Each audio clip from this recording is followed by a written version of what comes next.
Buenas tardes a todas y a todos. Antes de comenzar la charla,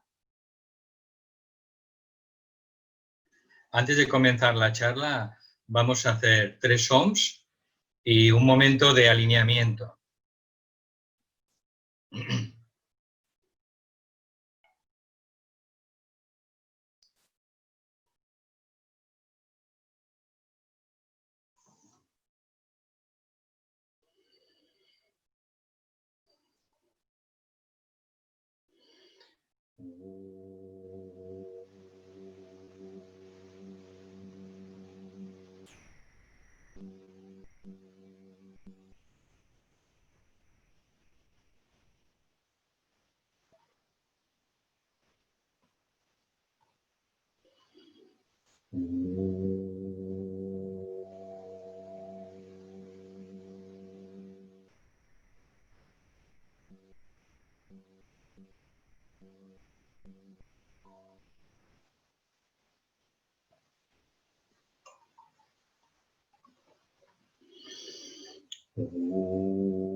Buenas tardes a todas y a todos. Vamos a comenzar la lección 1 del curso de Lucille Cedercrans, que se llama La naturaleza del alma.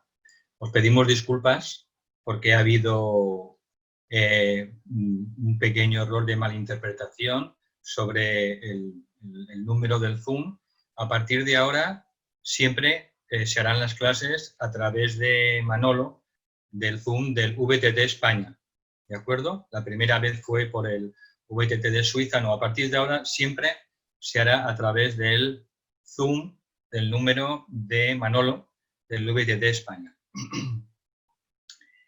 Antes de comenzar, me gustaría recordar que esta clase es un proyecto de grupo y quiero darle las gracias sobre todo a Rosa Pons, del grupo de Barcelona, porque ella es la que ha diseñado el PowerPoint y le estoy muy agradecido.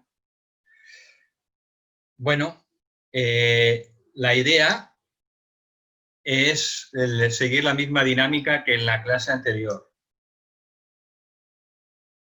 Hasta las 8 daremos la clase, luego haremos 5, yo al menos haré 5 minutos de pausa para aplaudir a los sanitarios y volveré aquí a las 8:05.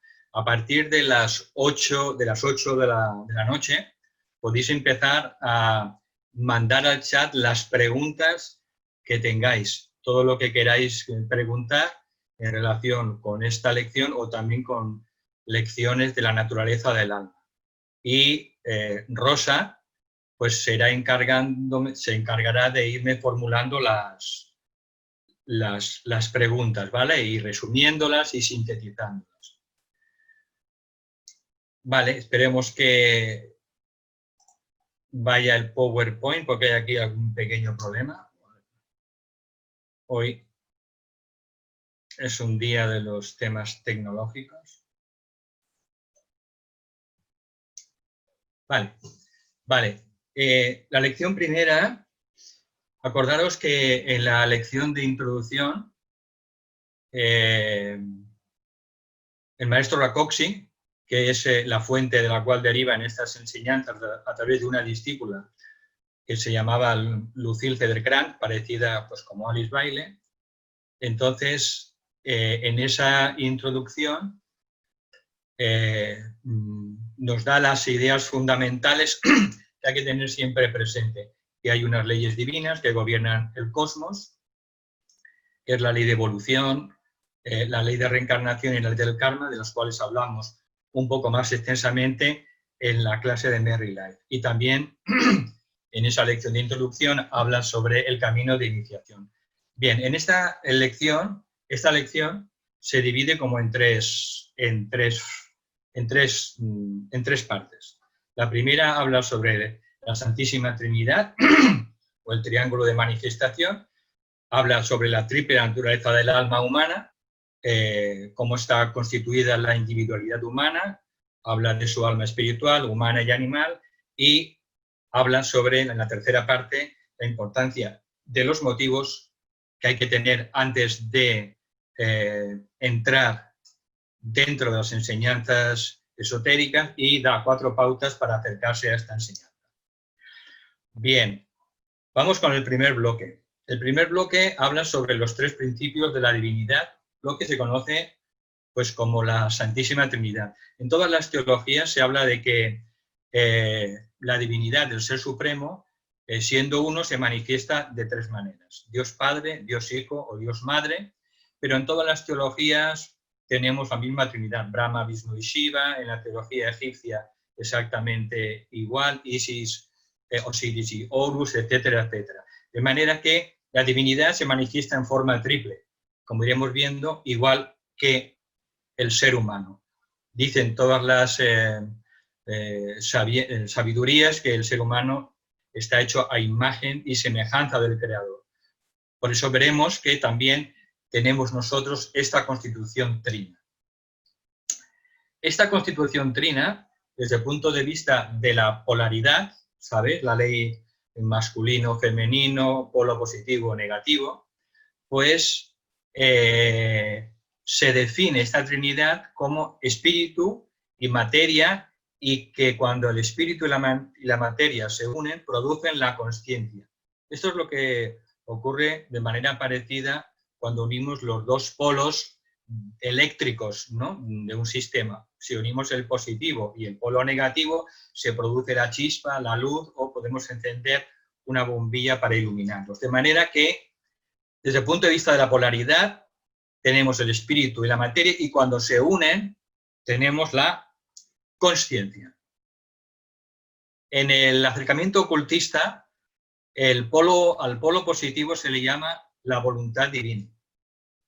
Al polo negativo se le llama la inteligencia divina. Esto sería Dios Padre, esto sería Dios Madre, y cuando se unen el polo positivo y negativo, la voluntad divina y la inteligencia divina, pues se produce el amor divino. En términos de psicología esotérica, la voluntad divina se le llama el primer rayo, el amor divino el segundo rayo, y la inteligencia divina el tercer rayo. Es el Padre, la Madre y el Hijo. Por tanto, esta continua interacción, esta continua interrelación entre la voluntad divina y la inteligencia divina es lo que va produciendo el amor de manera expansiva. Este amor se va expandiendo hacia el infinito gracias a esa interacción entre la voluntad de Dios, la voluntad divina, y la propia inteligencia divina o mente universal. Si damos un pequeño pasito más, podemos ver estas correspondencias en este cuadro: el aspecto padre, aspecto hijo y aspecto madre. El aspecto padre es el polo positivo, la madre el polo negativo, y cuando se juntan ambos polos se produce la luz o el campo magnético o la conciencia. El aspecto padre también se le llama espíritu, al aspecto madre materia, o en Oriente Purusha, Prakriti, y aquí el aspecto que los une es la conciencia. De manera que la conciencia, cuando preguntan las personas ¿qué es la conciencia? Pues la conciencia es ni más ni menos el fruto de la unión del espíritu y la materia en sus infinitos grados.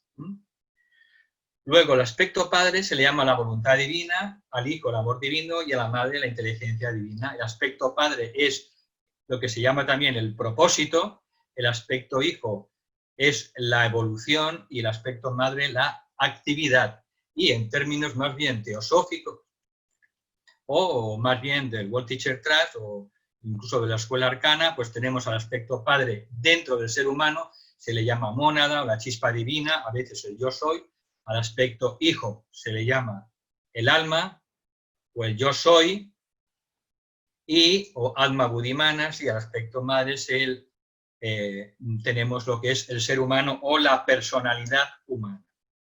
De manera que el alma es sinónimo de conciencia. Cuando decimos conciencia o una consciencia, hablamos de el alma. Si hablamos de una consciencia en el mineral, es que en ese mineral hay un alma mineral grupal. Si hablamos de una consciencia vegetal, pues en ese vegetal hay una conciencia y tiene un alma, que es el alma de ese vegetal grupal. Igual en los animales, tienen una conciencia, cada animal tiene un tipo de conciencia y también tiene un alma, excepto en los seres humanos que tienen la conciencia humana individualizada y tenemos nosotros un alma individual. Por tanto, al principio de la evolución humana, el alma humana es como un bebé. Lo podemos imaginar como un bebé divino, maravilloso, virginal, pero es como un bebé, necesita ir creciendo y desenvolviéndose. Cuando el alma humana comienza su evolución, pues es como un bebé a nivel espiritual, pero cuando el alma, ese hijo, niño, crece y evoluciona y desarrolla todo su potencial, entonces es lo que conocemos como el principio crístico o el principio de Cristo. Es el alma desarrollada y que ha desenvuelto todo su potencial.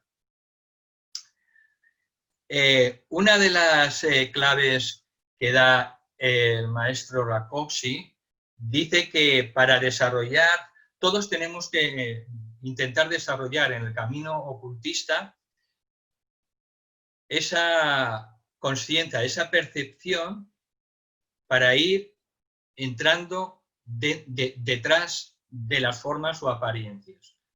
Toda forma que vemos es un símbolo de una realidad con mayúsculas. Y la manera de entrar en ese mundo sutil de significados, de realidades más allá de estas formas ilusorias que ven nada más los 5 sentidos, pues dice que la manera más fácil de ir entrando en ese mundo oculto, ese mundo de la realidad, con mayúsculas, es que veamos en cada forma o apariencia que nos encontramos en la vida, que veamos que esa forma tiene esos 3 principios de la divinidad. De manera que un gato tiene un propósito, tiene una conciencia y tiene una apariencia determinada. Una secuoya de California de 100 metros de altura. Esa secuoya tiene un propósito detrás, tiene una función dentro del universo, tiene una conciencia y tiene una apariencia determinada. Y lo mismo podemos decir de cualquier animal, de cualquier ser humano o un deva, un ángel. Un ángel determinado tiene siempre un propósito específico, tiene una conciencia relativa a ese ángel y tiene una apariencia determinada. De manera que lo que nos invita es a hacer un esfuerzo para darnos cuenta de que cuando en la vida cotidiana observamos cualquier forma, que hagamos un esfuerzo para entender que detrás de esa forma están los 3 principios divinos. Está la voluntad, está la conciencia y está la forma. El maestro tibetano lo dice de otra manera, dice vida, cualidad y apariencia. Pero lo importante para ir entrando en ese mundo oculto es intuir detrás de esa forma que vemos cuál es su propósito, cuál es su conciencia y cuál es su apariencia determinada. Bien, estos principios básicos luego podemos irlos también encontrando de muchas maneras, porque esa Trinidad es el principio de la manifestación. Todo lo que vemos en el universo visible e invisible contiene en su origen esa Trinidad.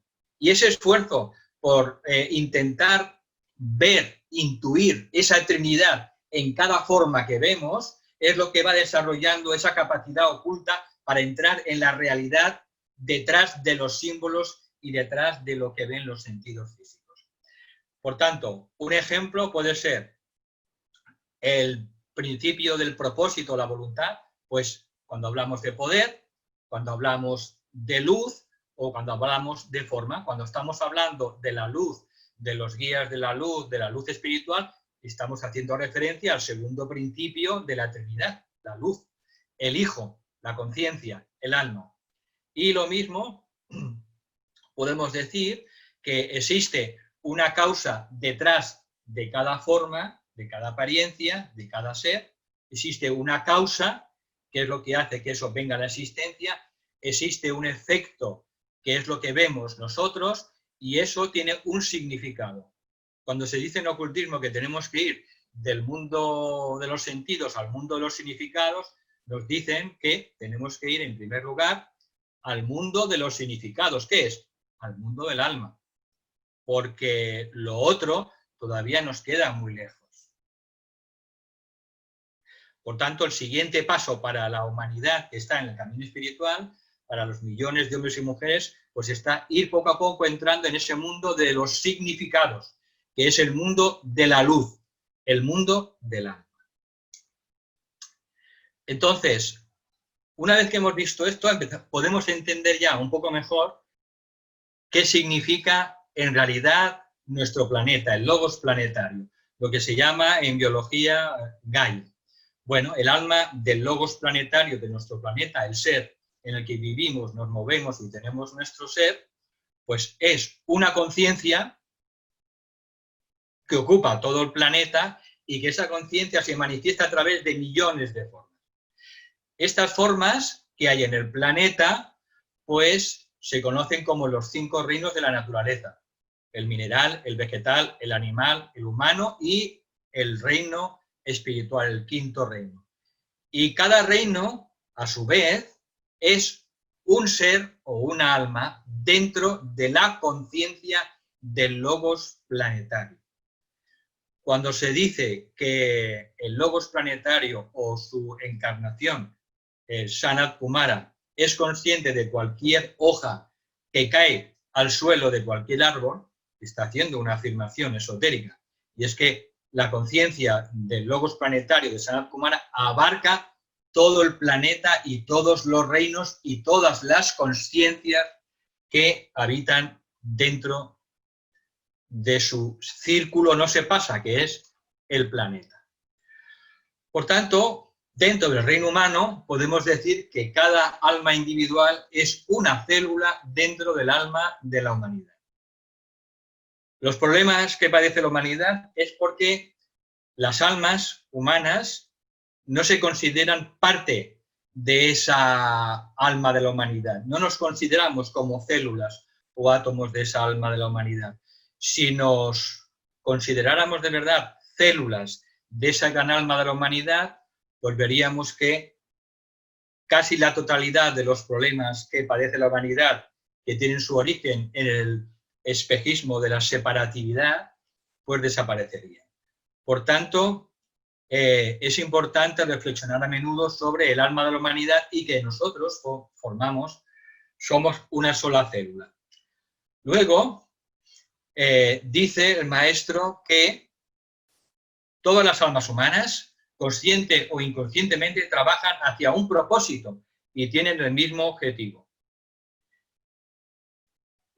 Los seres humanos, pues que están poco evolucionados, las almas poco evolucionadas, que están todavía en la guardería y en los grados infantiles, pues no son conscientes de que trabajan para ese propósito, pero las personas que ya están en el camino espiritual, poco a poco van tomando conciencia de que existe un plan, de que Dios tiene un plan, tiene un propósito detrás de ese plan y que todo nos guía hacia el cumplimiento y el desarrollo de ese objetivo o propósito de Dios, que es el mayor bien para el mayor número. Por tanto, el alma humana al principio no es consciente de esa vida en la que vive y se mueve y tiene su ser. Y solamente a través de muchas encarnaciones, poco a poco el alma adquiere la conciencia de que forma parte del alma del reino humano y a su vez toma conciencia del alma del logos planetario, donde está el alma del reino humano. De manera que a medida que vamos adentrándonos dentro del mundo de los significados, nos damos cuenta de que no existe separación alguna. Igual que no existe, igual que una célula de mi hígado no puede decir que está separada de mi cuerpo, o una célula de los riñones no puede decir que está separada de mi cuerpo entero, lo mismo. Todas las almas son células esenciales de la humanidad, del reino humano. Y a su vez, todo el reino humano forma parte del alma del logos planetario. Bien, ahora vamos al segundo bloque, que es la triple naturaleza del alma humana. El alma humana es la suma total de la conciencia individualizada, que es lo que llamamos ser humano. Pero el ser humano, cuando hacemos un estudio más profundo, podemos considerar que tiene tres almas: el alma espiritual, el alma humana y el alma animal. Y tenemos que ver las correspondencias con las enseñanzas teosóficas o de Kumar o de Alice Bailey, porque es lo mismo, pero visto de otra manera. Bien, ¿qué es el alma espiritual en su propio plano? Pues el alma espiritual en su propio plano es nuestro aspecto de la entidad individualizada, nosotros, pero que el alma todavía no está encarnada en la forma. Cuando el alma, a través de su viaje post-mortem, está en el mundo del alma y todavía no tiene una personalidad en la que está encarnada, pues el alma, decimos que el alma espiritual está en su propio plano. Los asuntos y la consciencia y el rango de frecuencias de el alma, nuestra alma en su propio plano, es tremenda. No podemos ni imaginar cuál es el estado de conciencia de nuestra propia alma en su propio mundo.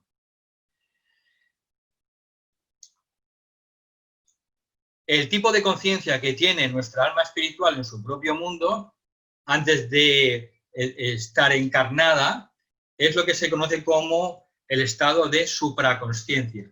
El estado de supraconsciencia o el estado de consciencia unitiva, la consciencia cumbre, la conciencia mística, las experiencias que han tenido todos los grandes místicos, los éxtasis, el samadhi, el satori, todo esto son simplemente que en ese momento la conciencia cerebral participa momentáneamente de la conciencia del alma, de esa supraconsciencia. Un mundo en el que no hay tiempo, un mundo de luz, de felicidad, un mundo de sabiduría, etcétera, supramental, etcétera, etcétera. Por tanto, ese es el estado de conciencia continuo de nuestra alma. Y el alma espiritual, por tanto, se relaciona con Dios. Luego tenemos el alma humana. El alma humana es el alma espiritual, pues que entonces en ese momento está encarnada en los mundos inferiores. Por tanto, esa entidad individualizada, nosotros nos identificamos con la forma, con la personalidad. Y al principio nos identificamos solo con la personalidad. Nos creemos que somos la personalidad y no tenemos conciencia ni la intuimos de que somos un alma. Y con el paso de las vidas, el alma humana se identifica poco a poco con el alma espiritual, con nuestra propia alma en su propio mundo, y finalmente en los estadios avanzados del sendero del discipulado, la personalidad se fusiona con el alma. La personalidad es absorbida completamente por el alma. Y Esto sucede pues a partir de la tercera iniciación, en la cuarta, y entonces en esa etapa el ser humano se convierte en un alma conscientemente encarnada. Ahora mismo la mayoría de los seres humanos tenemos la conciencia dividida. Nosotros, como alma espiritual en nuestro propio mundo, sabemos quiénes somos. Sabemos que somos hijos e hijas de Dios y que somos seres divinos inmortales. Pero aquí abajo, como alma encarnada en una personalidad, pues no tenemos conciencia de quiénes somos arriba. Por tanto, nuestra alma arriba es consciente de quién es, pero nosotros aquí, como alma encarnada, no recordamos quiénes somos. Por eso hay que llevar a cabo ese puente entre la personalidad y el alma, que es lo que se llama el antakarana o el puente del arco iris. Entonces, cuando eso se logra en los estadios más avanzados del discipulado, entonces el alma que somos en nuestro propio plano sabe aquí abajo que es una personalidad que lleva dentro de sí esa porción del alma, de manera que el ser humano se conoce arriba finalmente y simultáneamente se conoce aquí abajo. Esto es lo que se llama convertirse en un alma conscientemente encarnada. Ahora somos almas que no somos conscientemente encarnadas. El objetivo es ser almas que seamos conscientes de lo que somos arriba y lo que somos aquí abajo. Luego, si queréis, podemos hacer más preguntas sobre esto porque es un tema muy interesante. Bueno, de esa manera, cuando el ser humano logra eso, pues se dice que el ser humano funciona como un alma a través de una personalidad y que el cielo pues puede descender a la tierra. El alma humana relaciona al hombre con la humanidad. Pero luego tenemos el alma animal. El alma animal es ese aspecto de la entidad individualizada que reside bajo el umbral de la conciencia. Es lo que llamamos los instintos. Y es cuando la conciencia se identifica completamente con la naturaleza de la forma. Eso Kumar también lo dice que el ser humano es un ser divino, es un ser humano y es un ser animal. Pues es algo parecido. El alma espiritual sería el ser humano divino, el alma humana el ser humano y el alma animal sería el ser humano animal. Bien, entonces está bien esta imagen porque nos transmite la idea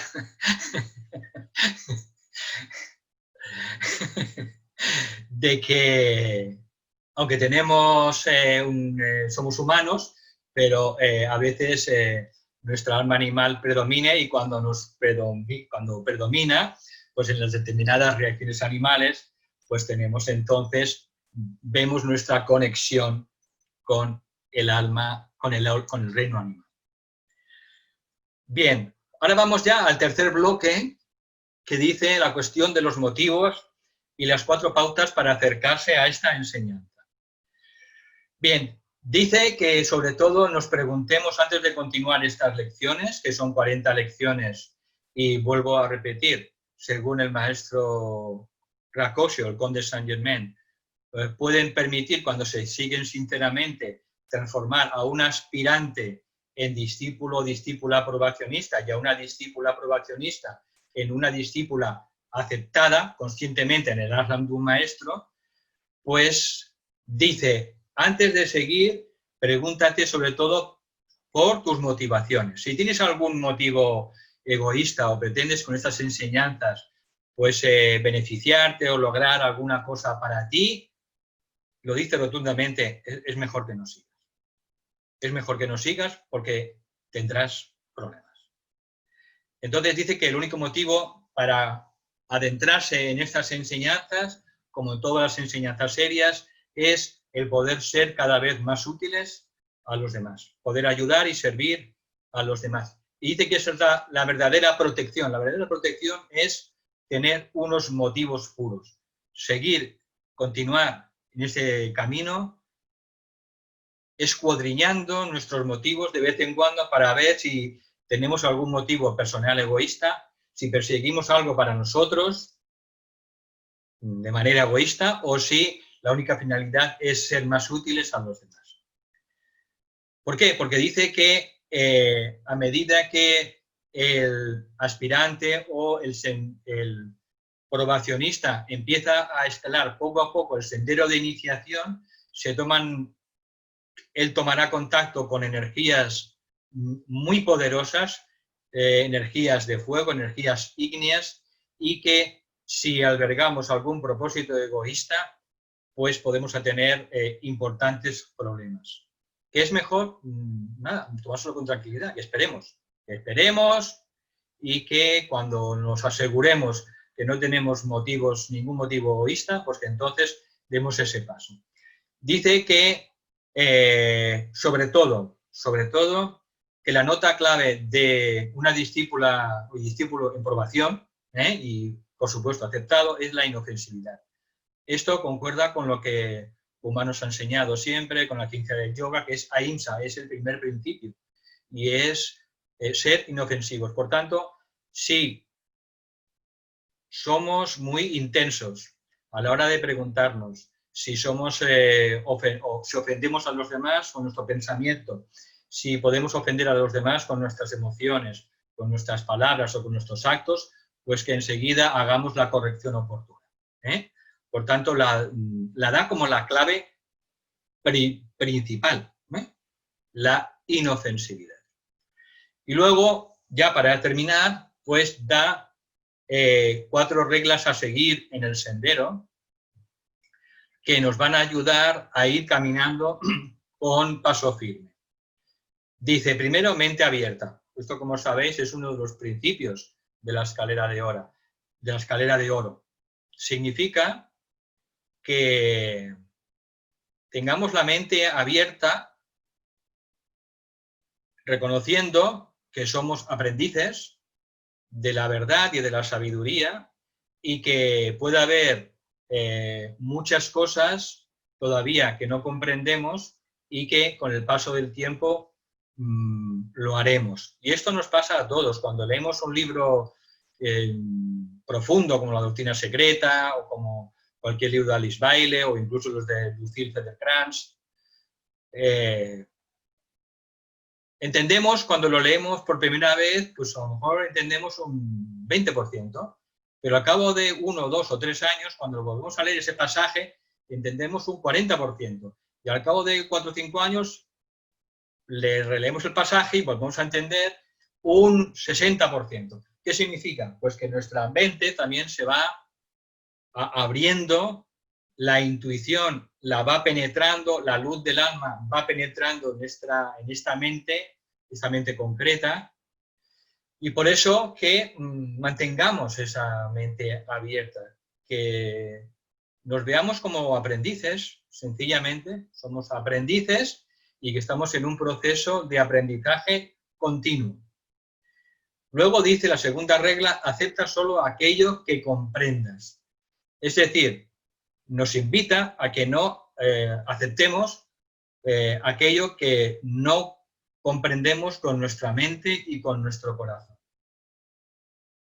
Y que simplemente si hay algo que no nos resuena en nuestra mente y en nuestro corazón, bueno, que lo dejemos de lado, que seamos indiferentes, que si lo dejemos de lado, que lo aparquemos y que sigamos adelante y que solo nos quedemos con aquellas cosas que realmente nosotros sentimos de verdad, resonamos con esas cosas en nuestra mente y en nuestro corazón. No tenemos que aceptar nada porque lo haya dicho alguna autoridad o una discípula o un iniciado. No. Tenemos que aceptar simplemente lo que nuestro corazón y nuestra mente nos diga que eso es cierto. Y lo que no podamos aceptar, simplemente no lo rechacemos, dejémoslo ahí y ya aparcado, ¿vale? Luego, nos dice en la tercera regla que no consideres aquello que no puedes aceptar como falso. Hay muchas cosas cuando entramos dentro del camino de la sabiduría, pues que, bueno, pues que no nos resuena, pero no quiere decir que eso sea falso. Simplemente que de momento, pues no lo podemos comprender, pues como hemos dicho en el punto anterior, lo aparcamos y nos quedamos pues tan a gusto. Aparcamos eso, pero no digamos que es falso, no, porque puede ser que dentro de unos años pues veamos que eso forma parte de una verdad que hacía muchos años o anteriormente no éramos capaces de captar. Y luego dice que nos hagamos receptivo y receptiva a las transferencias de conceptos. ¿Qué significa esto? Que cuando tomamos contacto con la verdad, esa verdad viene envuelta o disfrazada pues de conceptos, de palabras. Que la verdad como concepto y todas las verdades de la sabiduría vienen disfrazadas con palabras, como un chupa chup, pues está siempre envuelto pues con un papel que lo envuelve, un papel de celofán. De manera que no nos quedemos con las palabras. Dice sobre todo que tengamos esa mente abierta y que no nos quedemos con las palabras, porque las palabras verbales o escritas son ni más ni menos que símbolos de realidades elevadas y que por tanto no nos fijemos, no nos apeguemos al lenguaje, a una terminología, a una serie de palabras. Por eso es muy positivo leer la sabiduría desde muchos ángulos. Es bueno leer la sabiduría desde el punto de vista oriental de los Vedas, desde el punto de vista teosófico, desde el punto de vista de Alice Bailey o desde el punto de vista de Rosa Cruz o de los masones. ¿Por qué? Porque al final te das cuenta de que todos están diciendo lo mismo. Todos dicen Dios, pero uno le dice Alá, otro le llama Brahma, otro le dice etcétera, ¿vale? Por tanto, que tengamos una mente abierta, receptiva y que lo importante son los conceptos de sabiduría, esa energía, pero no las palabras. Vale, esto es en síntesis lo que dice la lección 1. Volvemos a recordar que aconsejamos que las personas antes de esta clase, si es posible, si tienen tiempo y ganas, se lean o estudien la lección en su casa previamente. De ahí os podéis descargar de ese enlace el libro, ¿vale? Que son 40 lecciones, veremos una clase cada 15 días, recordamos desde el Zoom, desde el World Teacher Class España, desde Manolo, y os doy las gracias por vuestra asistencia, por vuestra comprensión, y aquí dejamos algunos links de las páginas del VTT, Barcelona, el Masanta, España, el Global, y el email del VTT Barcelona Masanta. Y ya está, falta un minuto. Dejo de compartir pantalla. Vale. Falta un minuto para las 8. Os ruego que por favor las preguntas que tengáis sobre la lección o sobre las lecciones de este curso de la naturaleza del alma, las paséis por chat, porque Rosa Pons se encargará de recoger las preguntas, sintetizar las que sean parecidas y después de las 8:05, después de los aplausos que yo voy a hacer, pues nos veremos a las 8:05. Que no aplauda o no tenga la costumbre, pues puede aprovechar pues, para ir al servicio, hacer pipí, beber agua, en fin, etcétera, etcétera. Tomarse una infusión, lo que queráis. Vale, pues entonces nos vemos a las 8:05. Venga, hasta ahora.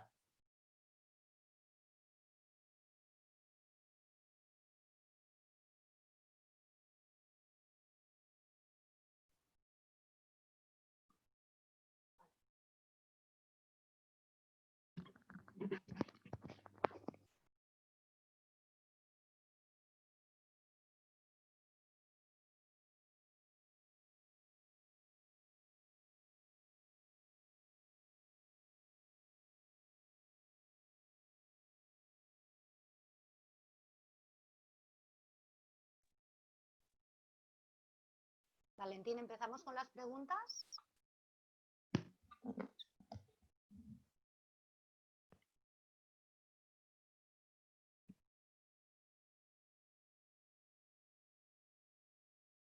Mar, no sento. No ho sento.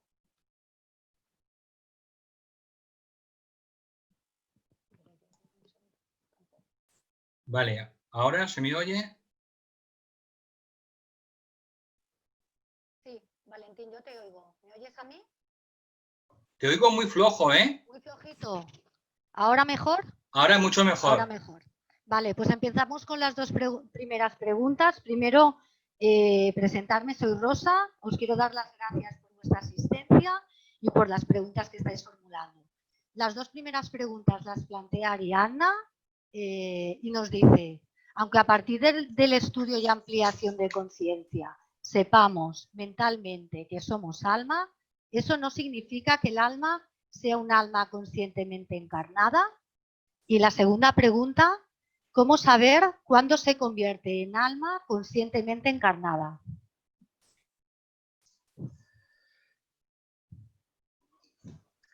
Vale. El objetivo de la vida espiritual es ni más ni menos, convertirnos en almas conscientemente encarnadas. Ahora intuimos, sentimos que somos un alma, un ser inmortal que trasciende la personalidad, la muerte, y es algo que las personas que están en el camino espiritual lo sienten. Pero aquí abajo, como personalidades, no tenemos la experiencia completa de que somos el alma. De que somos el alma espiritual, no tenemos esa conciencia. Entonces, el objetivo del camino espiritual es crear ese puente de conciencia entre lo que somos arriba, que sabemos que somos, porque arriba sí que sabemos que somos el alma, el puente con aquí abajo, con la personalidad, que no sabemos que somos el alma. Entonces, para hacer eso, pues simplemente hay que practicar todos los consejos y llevar a cabo todas las prácticas de la vida espiritual, todo lo que nos enseñan pues los iniciados, los maestros, y eso, en síntesis, es lo que se dice que hay que construir el Antakarana, el puente del arco iris. Ahora imaginaros, tenemos un edificio de 7 plantas. Tenemos las 3 plantas superiores y allí somos el alma, y como alma sabemos que somos el alma, pero en las 3 plantas inferiores no sabemos quiénes somos. No sabemos quiénes somos. A veces no sabemos ni cómo funcionamos como personalidad, y como para saber que somos el alma. Por tanto, hay que crear en el cuarto piso un nexo de unión. Hay que crear una escalera entre los 3 pisos inferiores y los 3 pisos superiores. ¿Para qué? Para que podamos subir y bajar continuamente de los 3 pisos superiores a los 3 pisos inferiores y de los 3 pisos inferiores a los 3 pisos superiores. Y eso se alcanza técnicamente en la tercera iniciación, que es cuando el alma pues se da cuenta de que tiene una personalidad en la que ha proyectado una parte de sí misma y que por tanto es el alma espiritual en su propio mundo, pero también es el alma proyectada en una parte en esa personalidad. Y cuando se crea la Antakarana, pues el ser humano se convierte en un alma conscientemente encarnada. Ahora, somos almas que no somos conscientes de que estamos encarnadas. Y eso es lo que Kumar ha dicho, pues con la construcción del cuerpo etérico, la continuidad de conciencia del tibetano, la inmortalidad del cuerpo etérico, pues es siempre lo mismo, es descrito con diferentes palabras. En síntesis, arriba somos un ser divino, un hijo de Dios, una hija de Dios, un ser divino que nos conocemos. Arriba nos conocemos, pero aquí abajo No sabemos quiénes somos, no nos conocemos. Por eso sufrimos y la gente sufre en general. Sufre por la muerte, sufre por la enfermedad y sufre por 10 millones de situaciones. ¿Por qué? Porque no sabe que es un alma inmortal. Pues el sendero del discipulado en sus diferentes fases lo que hace es convertirnos en aquello que somos en el mundo del alma, también aquí abajo, para que tomemos conciencia de que somos el alma conscientemente encarnada aquí abajo. Y no hay trucos, es que no hay ninguna clave mágica. Es pues simplemente ir hacia adentro, meditar, estudiar los libros sagrados, ser un buen ejemplo de los demás, intentar ser lo mejor que podamos en todo. Intentar ser la mejor madre, el mejor padre, el mejor hijo, el mejor profesional, el mejor funcionario, el mejor hermano de grupo. Intentar ser mejores en todo. Un discípulo, una discípula, ¿no? Está siempre en modo de mejora continua. Esto se aplica a los trabajos, ¿no? Pero es que un discípulo, una discípula está en modo de mejora continua porque siempre está perfeccionándose y siempre encuentra zonas oscuras en su personalidad que tiene que pulir. Siempre encuentra muchas cosas para poder perfeccionarse.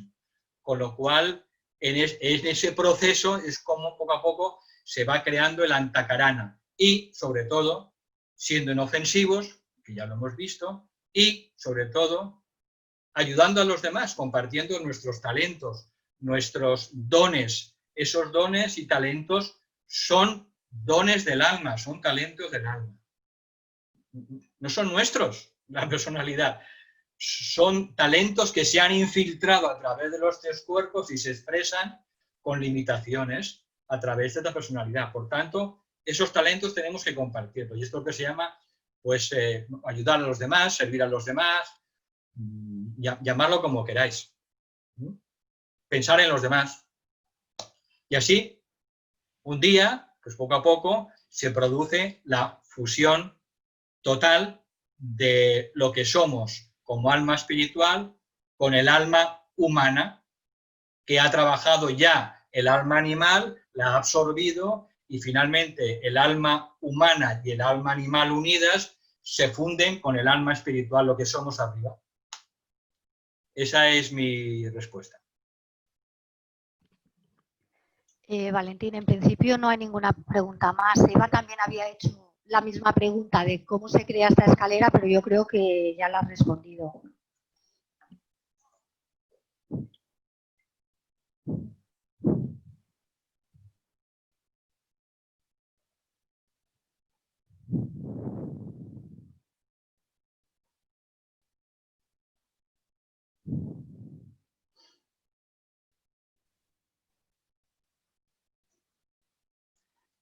Si hay alguien que se anima, bien, y si no, pues cerramos el chiringuito.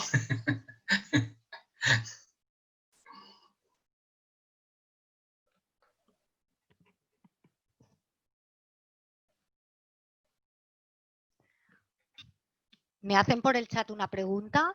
Sí. Que confirmes que se van a hacer clases cada 15 días. Bueno, se van a hacer clases cada 15 días, ese es mi compromiso, si hay gente interesada, claro. Si estoy yo un día solo con el propio Zoom mirándome a la cámara, pues no se hagan clases. Mientras haya gente interesada, yo con infinito agradecimiento y alegría y placer, pues compartiré lo que yo voy aprendiendo. Y lo comparto porque a mí me está sirviendo mucho. Vale, me preguntan también... Ay, perdona.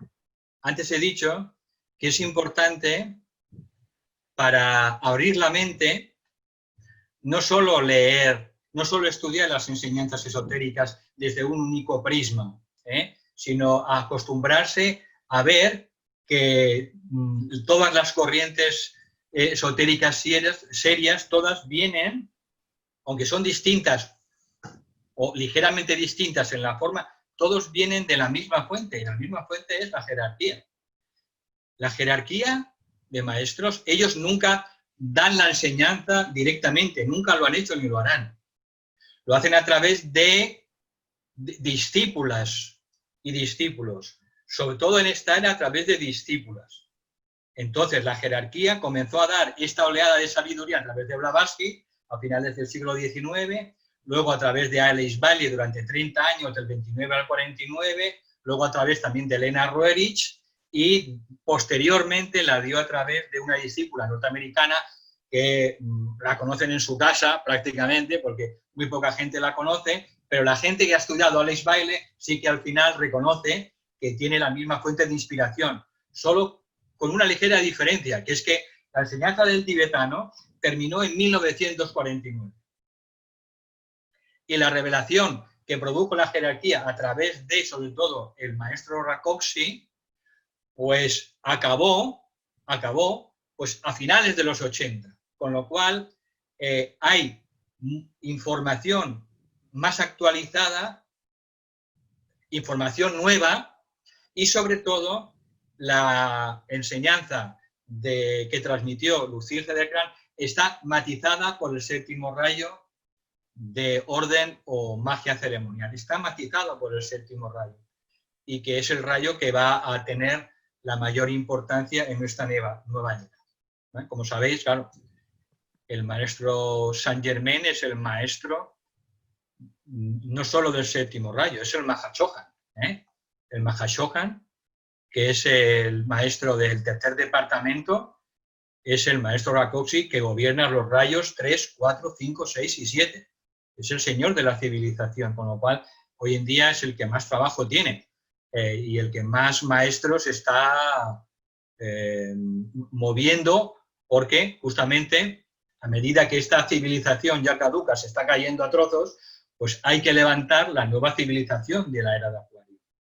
Entonces, todos nuestros esfuerzos tienen que estar puestos para crear nuevas estructuras en todas las áreas de actividad humana, política, educación, medicina, arte, economía, en todo, filosofía, religión, en todo.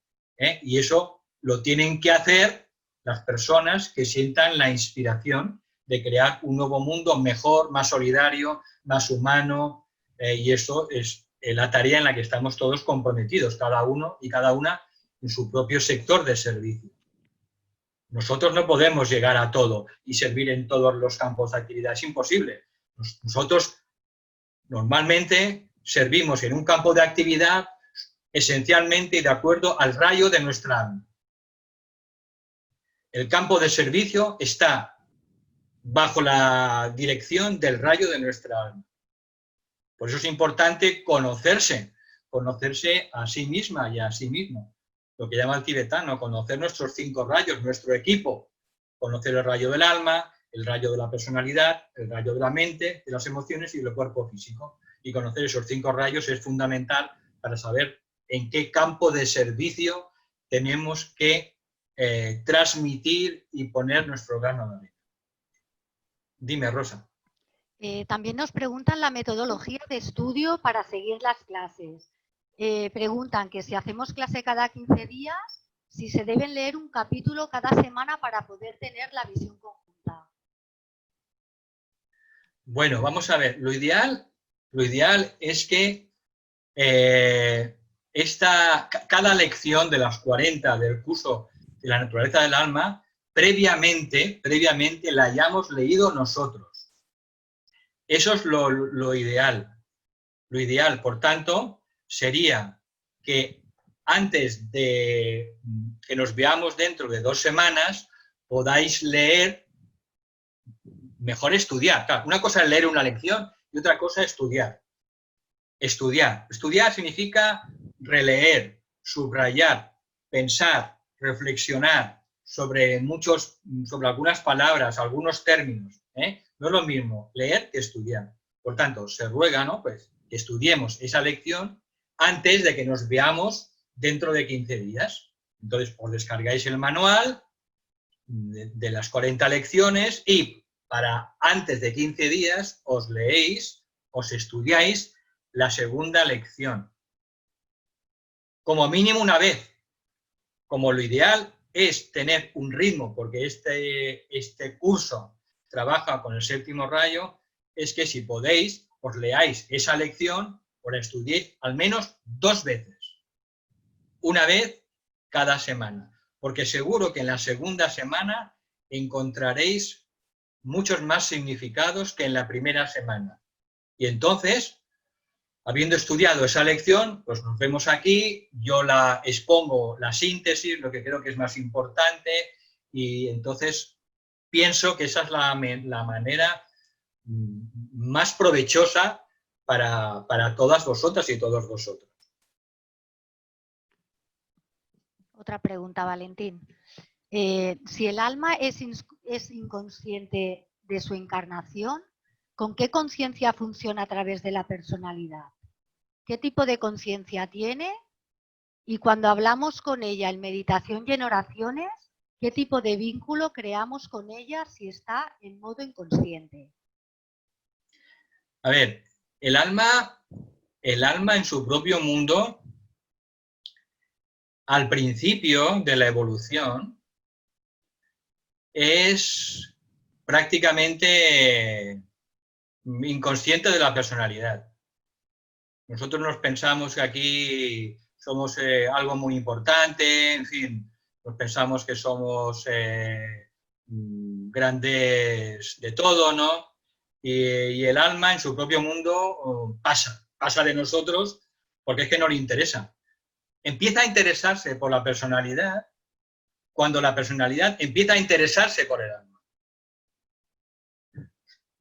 Si no, como dice el Tratado sobre Magia Blanca, el alma permanece siempre en meditación profunda.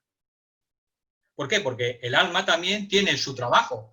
El alma espiritual en su propio mundo, pues participa de aprendizajes y crecimiento dentro del mundo de las almas, dentro del ashram de los maestros, intuye los planes de Dios. Es decir, que el alma tiene su propio proceso de crecimiento, aunque esté años luz de nosotros, de la personalidad, pero ella sigue creciendo. Con lo cual, no le presta atención al principio, solo cuando la personalidad empieza a interesarse por el alma. Entonces, se dice que el alma empieza a mirar un poco a esa pobre personalidad que empieza a despertar, y entonces es cuando ella empieza, pues débilmente, pues empieza a participar en ese proceso de construcción del antakarana.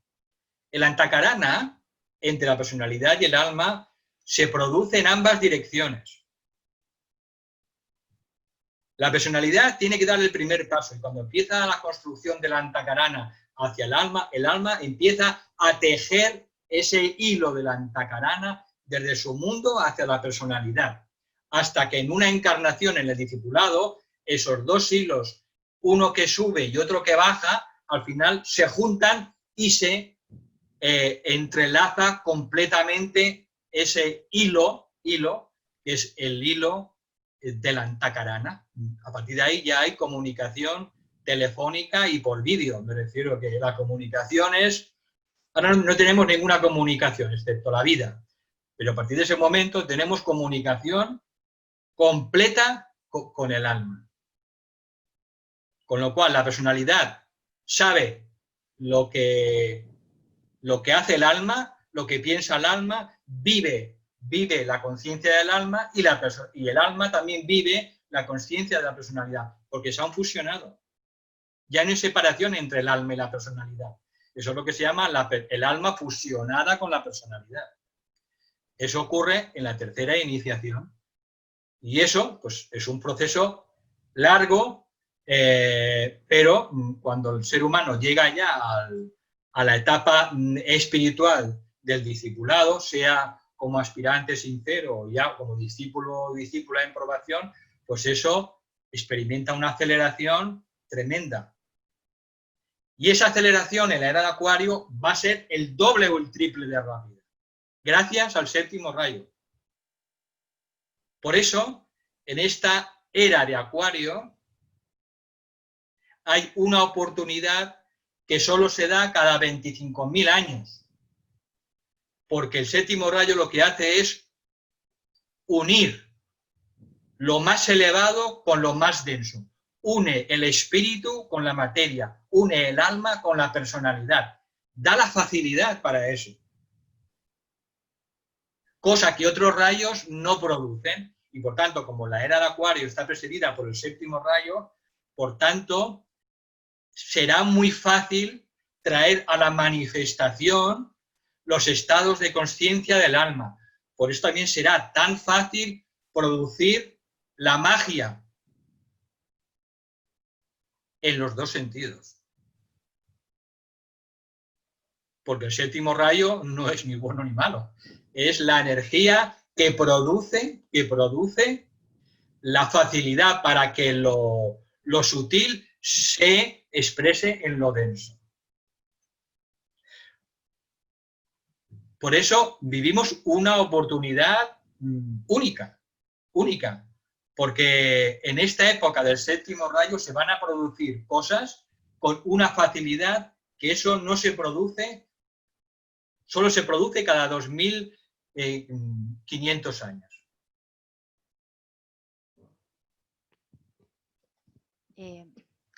Agrupando preguntas de rayos, nos preguntan, ¿cómo sabemos cuáles son nuestros rayos? ¿Cómo se conocen los 5 rayos? Y Bel también pregunta, ¿qué te parecen los rayos que salen en la astrología de Huber? ¿Piensas que son correctos?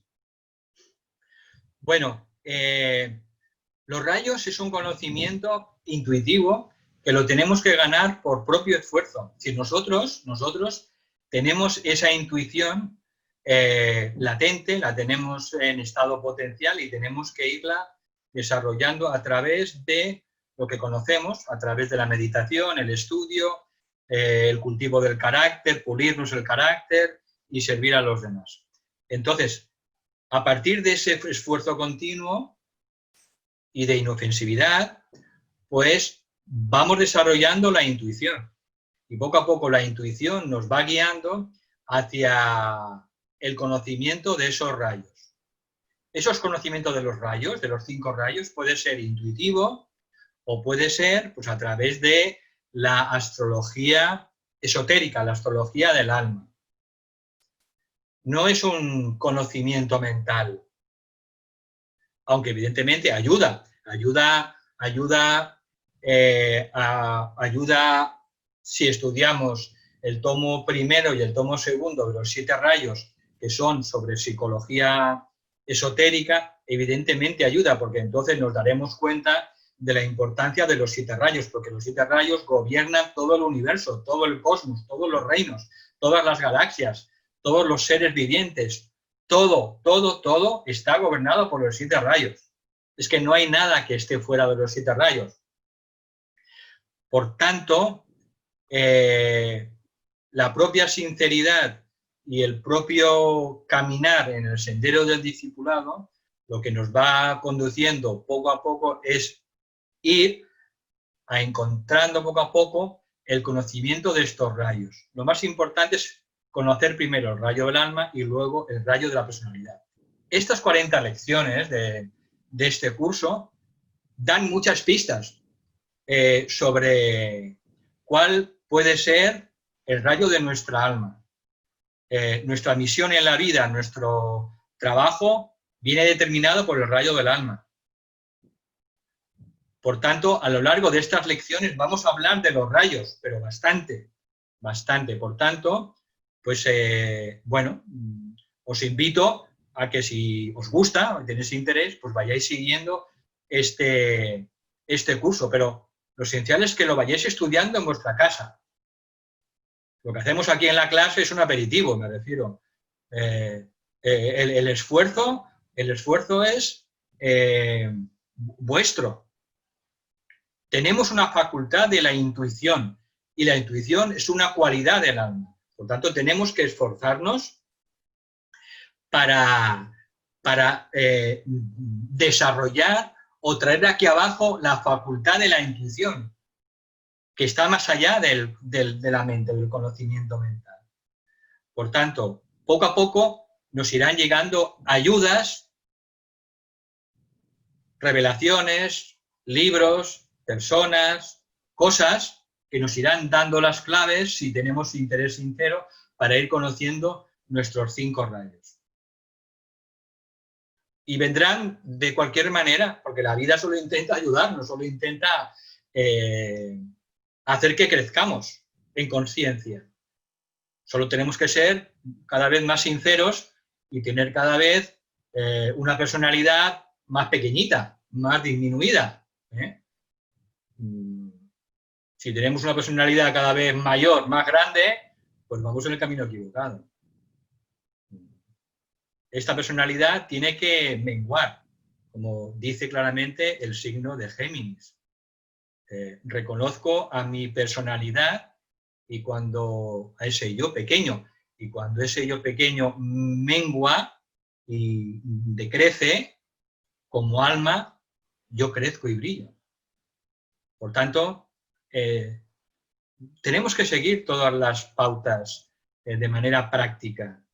Y no tanto conocimiento mental, sino más bien aplicación en la vida diaria de lo que vamos aprendiendo. Una cosa es el conocimiento y otra cosa es la sabiduría.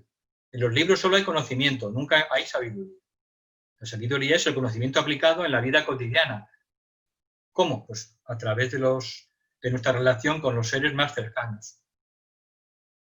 Y tenemos cada día miles de oportunidades para comportarnos como el alma o comportarnos como la personalidad, o como el alma animal, o comportarnos como el alma humana, o a veces comportarnos como el alma divina, el alma espiritual.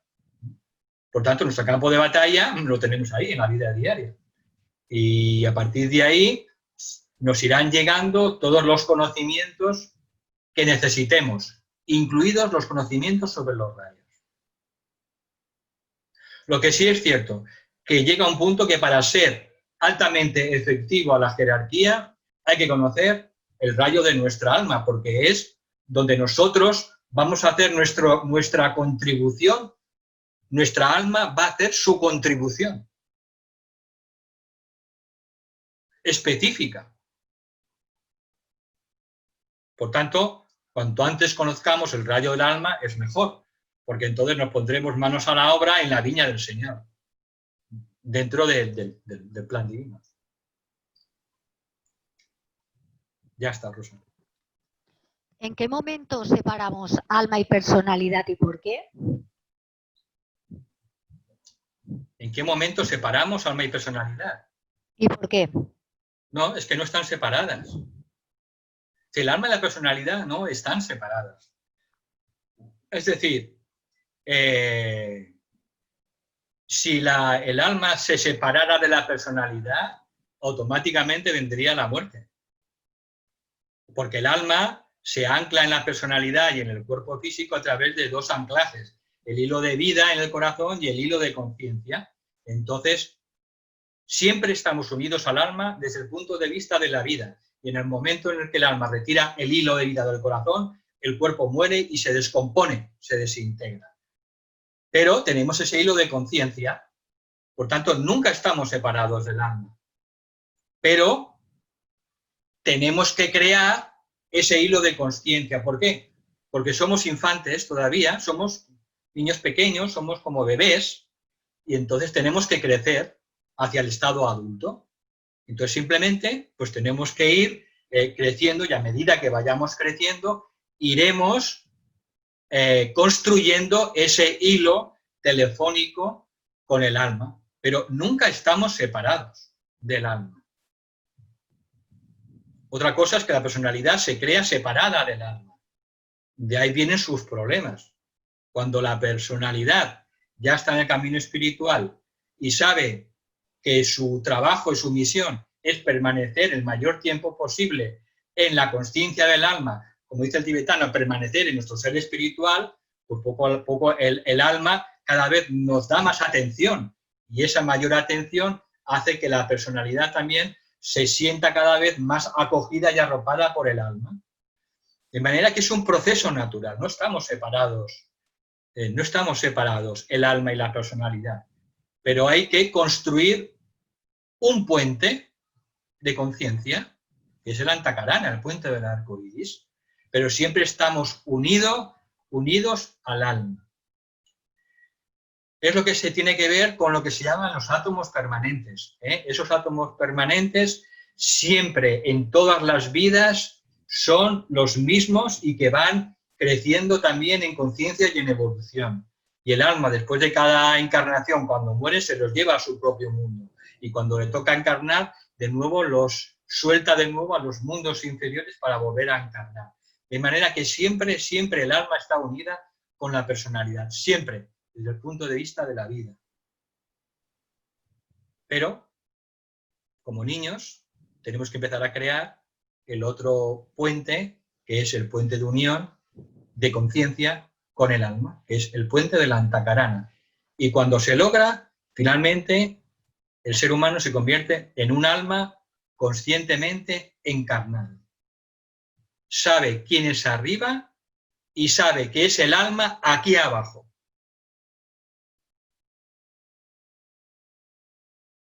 Esta es nuestra meta. Saber que siempre hemos sido el alma arriba y que también somos el alma aquí abajo. Y esto es el sendero espiritual, en sencillas palabras. Respecto a la construcción bidireccional del Antakarana, ¿abundaría en la comprensión de que nuestra personalidad evoluciona en las diferentes encarnaciones en paralelo con nuestra alma humana? ¿Podrías desarrollarlo un poquito más? Bueno, vamos a ver. Nuestra alma evoluciona a través de las experiencias que le da a cada personalidad, a cada encarnación, después del proceso post-mortem. Una personalidad en X años de vida, en encarnación, tiene muchas experiencias. Entonces el alma, bueno, después de morir, absorbe esas experiencias y eso se transforma en sabiduría. Entonces, el alma va creciendo, va evolucionando, va en su cuerpo causal, va adquiriendo mayores virtudes, mayores talentos. Y eso es el alma. Pero también la personalidad, de alguna manera, también es como lleva ese fragmento del alma, pues también en vida tras vida va creciendo, va mejorando, va luchando.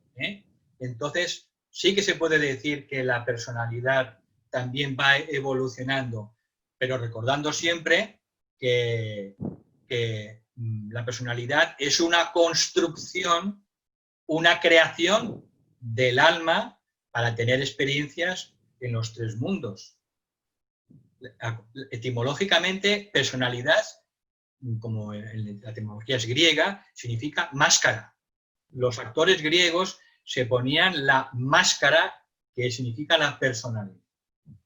Por tanto, aunque la personalidad también va evolucionando, ¿vale? Pero siempre hemos de recordar que solo es una máscara,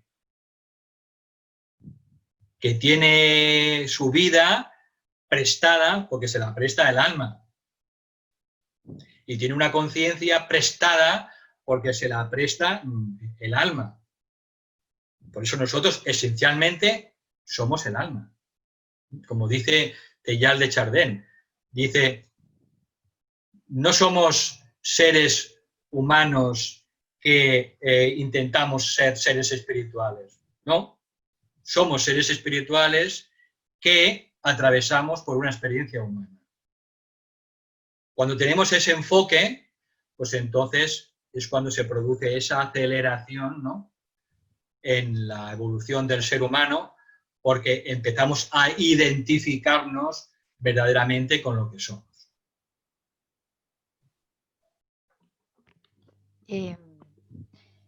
Ariadna nos rectifica cuando te he preguntado en qué momento nos separábamos alma y personalidad, rectifica porque no ha formulado bien la pregunta y me indica que se refería a cuándo se generó la creencia de la separatividad y por qué. Bueno, la creencia de la separatividad forma parte de la evolución humana. Es decir, como el alma en sus primeros estadios de evolución no controla la personalidad, porque va a su bola la personalidad y no le presta atención, pues entonces el alma va tirando. Pero ese sentimiento de separatividad viene por el propio desarrollo evolutivo inherente a la propia materia, a los tres cuerpos del ser humano. Porque estos tres cuerpos de la personalidad tienen ese sentimiento de que son únicos, son distintos a los demás. Es una propiedad de la materia.